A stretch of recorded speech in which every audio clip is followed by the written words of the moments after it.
Indestructible Gaming. Select your character. Musket Shot. Mr. K. Let the battle begin.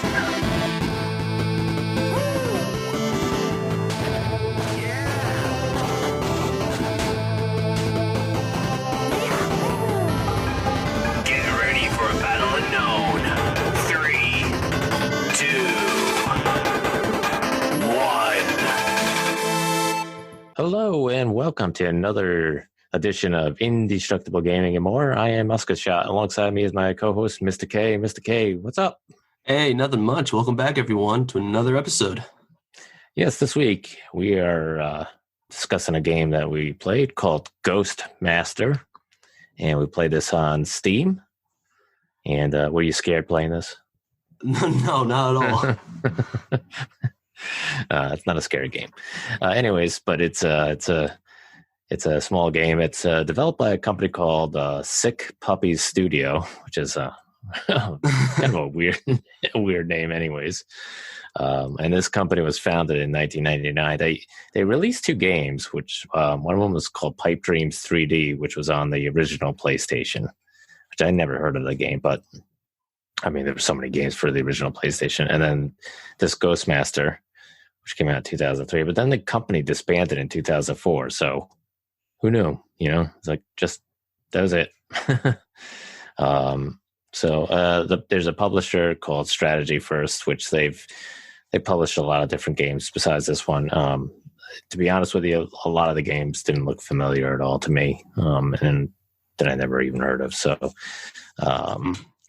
but it's the game's rated T for teen, for blood and mild violence, and it's an interesting concept of the game, and very fun to play. So let's get into the plot of the game. Do you want to give the plot? Well, the plot is, or what I think it is, pretty much. You are the Ghost Master, and there are people in your home that you don't want to have there anymore. And basically your objective is to scare all these people away with your ghosts that you're the master of, hence Ghost Master. But basically each human in the house has a kind of fear. Like some of them will be scared of blood, or some of them will be scared of things going around the room like poltergeist. And you can make these individual ghosts do those abilities, and you have to scare them all out of the house in order to win. I'm pretty sure that sums it all up, right? Yeah, I think pretty so. Simple. Yeah, and the game takes place in a town called Gravenville, and I guess there's about 15 different adventures, and each adventure it's like this map that you go to, and every pretty time much missions. Each mission is like a different house. It just pops up, and that's the you gotta take them. You gotta scare them off, and that's the next mission, is to go to that house. The houses that you finish end up there's like bats flying around the house on the map, so you kind of know that those are the ones I've done already. So there's different. Each mission when you go into, it kind of gives you a quick cutscene of what you're supposed to be, what they really want you to do and what the goal is. And then from there, you get to choose your spirits. Basically, there's there's 5 or 6 different categories of spirits to choose from. And there's sprites, there's disturbances, elementals, vapors, frighteners, and horrors. So each one of those categories will have like a different spirit to choose from that you can choose to haunt at the house. And when you get to choose your spirits, I think you get to choose, I think it was like 5 of them. Yeah, somewhere in there, 5. Yeah, you can choose them, or you can click a recommend button where it'll take what they feel is the recommended spirits for that house or mission. and those will be the ones that you'll use. I didn't really I tried that once, but most of the time I just picked Yeah, it's my probably own. best that you just pick your own and do what Try you it. feel is better for you. Yeah, you just try it. I mean, you sort of want to. It's an experimental game, kind of. Yeah, you sort of want to have like a little bit of a mix of everything as far as spirits goes, because there's stuff that sometimes you need to do outside, and there's sometimes inside, and Yeah. different plate down in the basement. So it just depends on what the spirit can do and stuff like that. When you look at the houses, when you're in the game itself, you can look left, right, up, down type stuff. You can zoom into the houses. There's like little arrows that will go like up a level or lower, go below a level on the house and stuff like that. So you can look down in the basement. And there's all kinds of different rooms in the house. Every room's got like a bunch of different. Every house has a bunch of different rooms and stuff, so it's not like there's just like 4 rooms you got to worry about. There's like a whole bunch of rooms for these people to roam around in. And the people that are roaming around in the house, I don't know about you, but they all reminded me of Sims people, huh? Yeah, they do kind of look like the Sims people. Yeah. And the cool thing about the game is that at any time you can go in a first person and see from their perspective of what they're seeing. Yeah. And same goes with the ghosts. Yeah, I thought that was pretty cool to do that. But they talk like the Sims, all gibberish and stuff like that. And, have no idea what they're saying, but they do have like Sims, there's like a little cloud over their head that kind of like what they're thinking or talking about. And if you can decipher that, you can kind of figure out maybe like what. Yeah, they're kind of like hints and clues on what you're supposed to do to scare them. Yeah. And each house usually has maybe 1 or 2 other different ghosts that are sort of imprisoned at the house. And, you have to do certain things to sort of unlock them and free them. And then once you do that, they become part of your, ghost inventory, I guess. Basically you can choose them in, future missions and stuff like that. But if you unlock them within the level, you can also use them as well too, which is kind of cool. Which is definitely worth it. Trust me. Oh, yeah. So when you click on the spirits, you can, there's a bunch of different things you can do. You can view them, which is, it'll show you where the ghost is at and location and stuff like that. You can go to them, which it kind of shows you an overview, like overhead view of the ghost. You can bind, which this is where, depending on what the ghost is and what they can do, you can bind them to a certain object or element or something like that. And then when you do that, then you can choose one of the powers that they have, and they'll do that power at that location. You mentioned the point of view, which you can look at the point of view from the ghost's point of view, which is kind of funny, especially if one of the people are in front of you and you're scaring them. It is funny to see their facial expressions. Yeah. And see them just run away from you. There's an epitaph, which is it's just information about the ghost and what they can bind to and stuff like that. And then there's a bench where you can remove the ghost from the object or element.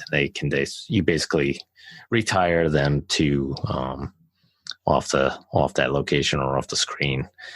And then it's the same thing for the people. The people that you're trying to scare, there's a few things that you can look at too. There's a view where you follow the person, a go-to where you're looking down on to the person. The point of view for the person, I thought is a little. I didn't really like that as much, but only because the head is moving side to side like constantly, and then you're hearing them breathe all the time, and it's like it's kind of annoying. But and then there's a bio that tells you about the person, and it will help you. Yeah, and it shows their terror, madness, and belief levels. So depending on those levels, it'll tell you, how scared are they getting and stuff like that. It can be very helpful to you. Yes. Yeah. So don't just ignore their bios. It will help a lot.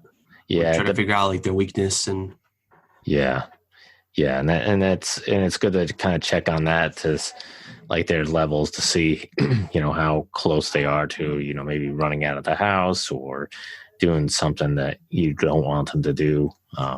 It depends on depends on the level. Some one house might be that they want you to drive the people from the house. Another one might be that they want you to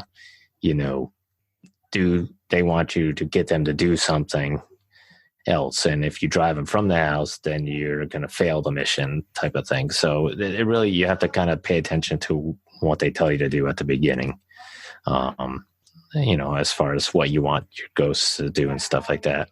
There's a whole bunch there's a lot of different ghosts to choose from, though, which is kind of cool, and a lot of the different powers they have were pretty neat to choose from. Yeah, a lot of variety. Yeah, any of them that really stood out for you that were kind of interesting? I forgot the name, but it was shown in the actual like cutscene before you load in. Mm-hmm. He's the one that's able to split his head in half. Yeah. That was pretty cool. I do like to use him. It's really funny seeing people be terrified by him. Yeah. They have one that I used every single time, which was I don't remember the name of the ghost, but he's basically you can put him into electrical appliances and that type of stuff, and he can make like appliances go crazy and stuff like that. And it's which is helpful because if you're in a house, there's all kinds of electrical stuff to get him into. So it's pretty funny. I had the character in the kitchen of one house one time and had him he had everything go crazy. So the people went into the kitchen and there's like the toaster's going crazy, the microwave's going crazy, the oven's going crazy. I wonder how they reacted to that. there was like I don't know what it was supposed to be. I think it was either muffins or toast flying around the room because it was like shooting it out of the oven, and it was really funny to watch them come in. And then and sometimes they react pretty quickly to it and run out of the room or screaming it or running away, and sometimes they walk in and walk around and like whatever, Yeah. So I think it just depends on the person. Yeah, each person will probably get you a different reaction depending on what you do. Yeah, some of them it's like you're like, oh, that's not that's not going to scare them, and it's like whatever, they don't care. Although it is funny getting those reactions where they run out of the house, stop, and then walk back in like everything's fine. Yeah, that's one of the things that reminded me a lot of Sims. Like Sims would do that too, and the character would run out of the house or run out of a room screaming or having a fit about something, and then just calmly walk back in like like nothing happened. I was like, what the heck was that? Yeah. It is an entertaining game. It's pretty cheap. Yeah, it is. It wasn't overly expensive. We bought it when it was on sale. And, I mean, the game came out in 2003, so yeah, it's for a game, company that's no longer around anymore, I guess. It's a fun game. It was a lot of fun to play. For sure. Like I said, just the levels last. I think each time I played almost about an hour each level. Because it takes a while. You can't just. It takes a while to scare the people. Their levels of fear and all that stuff kind of go up slowly each time, and then depending on what you do, sometimes it takes a lot to really Hence why reading the bio on the people is very important. Yeah. One of the creepiest ones I think I chose, and you get early on in the game there's like a spider ghost. And you could do a lot of different things where like all of a sudden you just put the spider ghost into a room, and it like you do like a swarm type of thing, and there's like hundreds and hundreds of spiders come flying out of everything. And it was like, oh, gross. And that was kind of funny. Like I think there was like a sorority house or something like that. I did that in, and it was like all the women go running out of the room because there's like spiders everywhere. The music's pretty good. I thought it wasn't annoying. It kind of felt like a cartoonish kind of creepy vibe. You know what I'm saying? Mm-hmm. Like kind of like a Scooby-Doo kind of feel. Mm-hmm. Like it's trying to be scary, but it knows you're up to no good. Yeah. It's fun because you can you can figure out what items you can bind to by just kind of going around the house, and there's like a circle that you kind of move around, and if you hover over a certain thing, it'll tell you like horror or elemental or electric, and it'll tell you which is the very items. useful.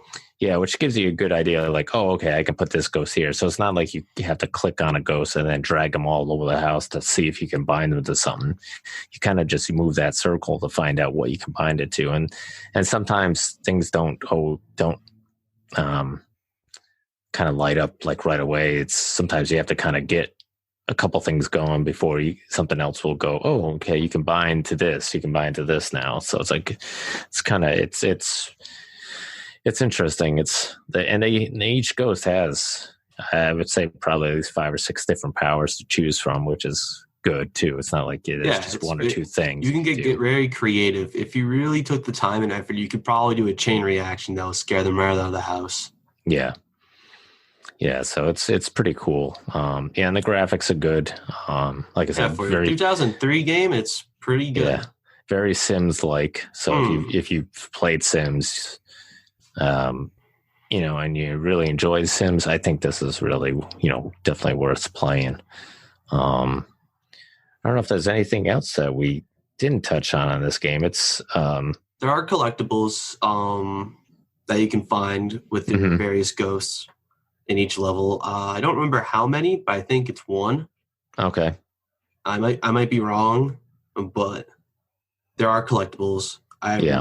As of right now, I have no idea what they unlock. That's up for you guys to find out. Yeah.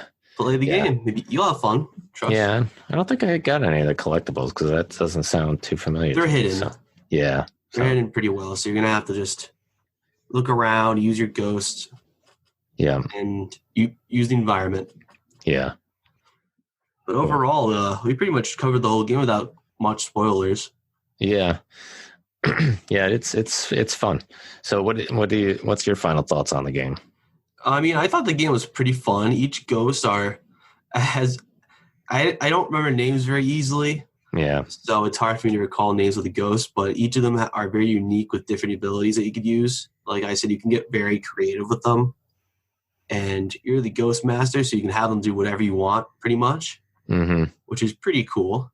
Seeing the humans' reactions from the ghost being there are pretty funny. Yeah, overall, I thought the game was pretty fun. I have to give it like an 8.5 out of 10. Yeah. Yeah, I think I like the graphics in this. I like the gameplay of it. I wasn't sure what to expect when I started playing this game, but I liked how it played.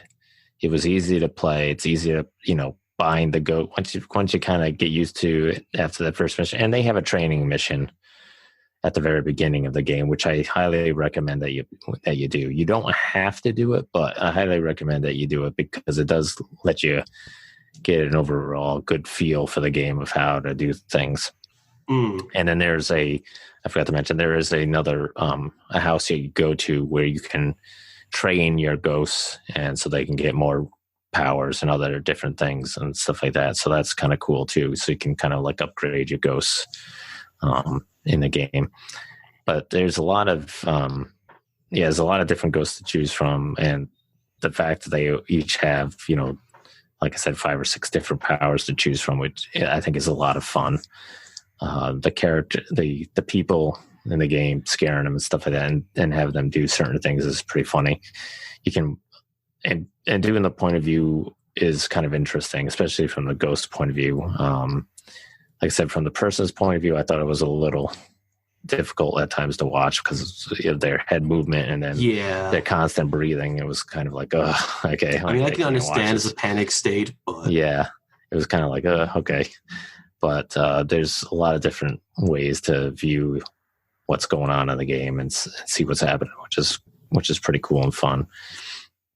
Just easy gameplay, and I don't know. Definitely an underrated game. Yeah. So I mean, on a scale from 1 to 10, I'd have to give it a 9 out of 10. I really enjoyed the game. I'm glad you mentioned this game, and it's on Steam. I don't, like I said, I don't think it ever went anywhere else other than just Steam. So, but I did see follow somebody on Twitter, and it looks like they might be trying to make either a remastered version of this or a second version of this game. So we'll see what happens. That'd be kind of cool if they do either a remastered or a newer version of this. Yeah, it'd be pretty cool. All right. So what are we going to play next week? Next week, we're not sure on which specified one. You guys hear us talk about it next week anyways, but we'll be going into Zen Studios and we'll be playing one of their pinball games. Which, if you guys don't know what pinball is, it's the arcade machine where you put in the ball, where the ball's already in, but you pull the thing, it's a pinball machine. I don't know how.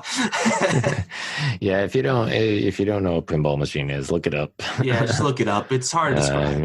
It's everybody. I think most people know what that is. But yeah, they do a lot of different pinball machines, and so they reached out to us, and we had to just wait till we got back from everything, and got this game done. And then I thought, it'd be kind of cool to play some pinball. It's always interesting to play pinball. Yeah, and Zen Studios has a lot of collaborations with their pinball games. So yeah, a lot of famous titles that you got, like Alien and a bunch of those. We'll get more into detail then. Yeah, but yeah, that should be fun. All right, that's it for this episode. Yeah, and we just wanted to quickly say thank you to all the listeners, because what we've hit over 1,000 downloads, which is really awesome. Pretty insane. So I wouldn't be able to be here if you guys weren't supporting.